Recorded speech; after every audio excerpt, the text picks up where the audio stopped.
Hello everyone, আমি রিয়া। আমার নতুন একটা মিনি ব্লগে তোমাদের জানাই অনেক ওয়েলকাম।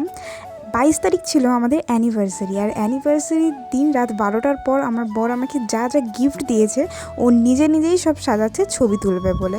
আসলে আমিই বলেছিলাম যে ছবি তুলবো, আর একটা ভালো ব্যাকগ্রাউন্ডের জন্য এই কম্বলটাই ভালো লাগছিলো। আর সব থেকে ভালো গিফট হচ্ছে আমার এই ট্যাটুটা। মানে কি বলবো, আমি ভাবতেও পারিনি যে এইরকম আমার জন্য ট্যাটু করবে।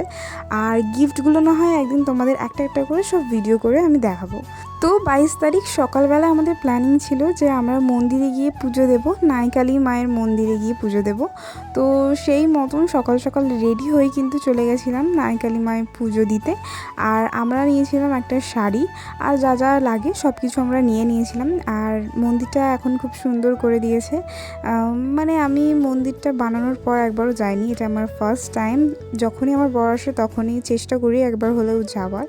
তো সেখানে গিয়ে দেখলাম সবাই পুজো দিচ্ছে, তো আমরা একটু দাঁড়িয়ে গেছিলাম, যেহেতু আমরা অঞ্জলি দেবো তাই একটু টাইম নিয়ে একাভাবে পুজো দিতে চেয়েছিলাম। তো যাই হোক, সবাই পুজো দিয়ে চলে গেল, আর আমরা পুজো দেবো বলে এখানে ঠাকুরমশাই সব কিছু রেডি করছিলেন। আর যে কাপড়টা দিয়েছিলাম সেই কাপড়টা ঠাকুরের কিন্তু গায়ে দিয়ে দিয়েছিল, মানে হাতে আর কি দিয়ে দিয়েছিল।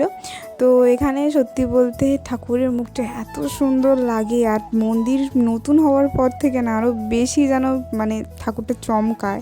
যাই হোক, আমরা কিন্তু ভালো করে অঞ্জলি দিয়ে দিয়েছিলাম। অঞ্জলি দিয়ে কিন্তু আমরা কিছু ফটো ক্লিক করেছিলাম।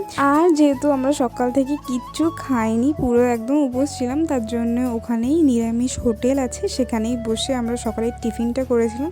তখন প্রায় 12টা বেজে গেছে, কিন্তু তাও কিছু করার নেই, আমরা সকালের টিফিনটাই করেছিলাম। আমি এখানে খেয়েছিলাম লুচি ঘুগনি, আর আমার বর খেয়েছিল মুড়ি আলুর দম। আর তারপর কিন্তু চলে আসি শঙ্করপুরের সি বিচের ধারে। আমাদের অ্যানিভার্সারি সেলিব্রেট করব বলে কিছু জনের জন্য অপেক্ষা করছিলাম।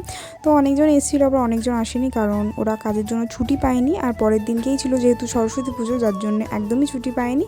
আর তোমাদের কি করলাম না করলাম সব কিছু কিন্তু নেক্সট পার্টে দেখাবো। ভিডিওটা ভালো লাগলে কিন্তু একটা সাবস্ক্রাইব করে দিও। তো চলো, দেখা হচ্ছে নতুন একটা ভিডিওতে, ততক্ষণের জন্য টাটা।